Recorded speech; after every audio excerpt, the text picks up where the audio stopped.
สบายดีมื้อนี้จะมาเล่าเรื่องความเป็นมาของท้าวเซี่ยงเหมียงหลังจากที่ท้าวเซี่ยงเหมียงได้เป็นหลูเหลียงของพญาหลังจากนั้นเพิ่นก็ได้บวชทดแทนบุญคุณของพ่อแม่ที่แท้จริงของเพิ่นอยู่วัดที่จั่วอยู่มีครูบาอาจารย์หลายองค์อยู่ร่วมกันในมื้อหนึ่งมหาเถรคิดอยากมีความฉลาดหลักแหลม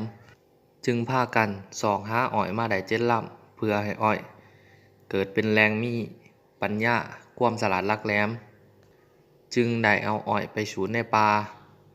แต่ว่าบ่มีคนหอมอ้อยไปหลังจากมหาเถรคิดออกจึงใส่จั่วผู้นั้นแม่นจั่วเซี่ยงเหมียงพอตะเวนตกดินได้เวลาประมาณ7 โมง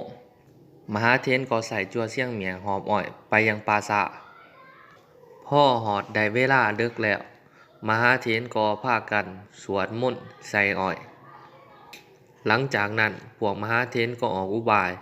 ให้เซี่ยงเหมียงเฝ้าอ้อยไว้จนฮอดเช้าแล้วก็บอกเซี่ยงเหมียงว่าเหมียงเอ้ยตอนเช้าอ้อยไปปาไว้กุฏิเด้อแล้วค่อยสันนำกันฝ่ายเซี่ยงเหมียงพอได้ยินเสียงหลวงพ่อเว้าก็ดีใจพอฮอดเช้าเซี่ยงเหมียงจึงหอบอ้อยไปปาไว้ในกุฏิ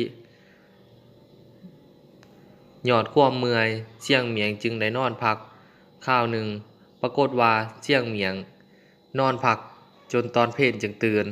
หลังจากนั้นก็ลุกขึ้นมาเมืองเหลือแต่ปอกอ้อยกับขี้อ้อยในเวลาที่เซี่ยงเหมียงนอน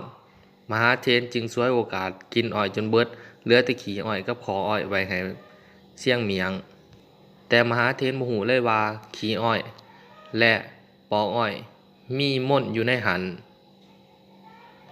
เรื่องราวก็มีเพียงแต่เท่านี้ขอขอบใจทุกท่านที่รับฟังฝากกดไลค์กดแชร์และติดตามข้าพเจ้าในเด้อทุกท่าน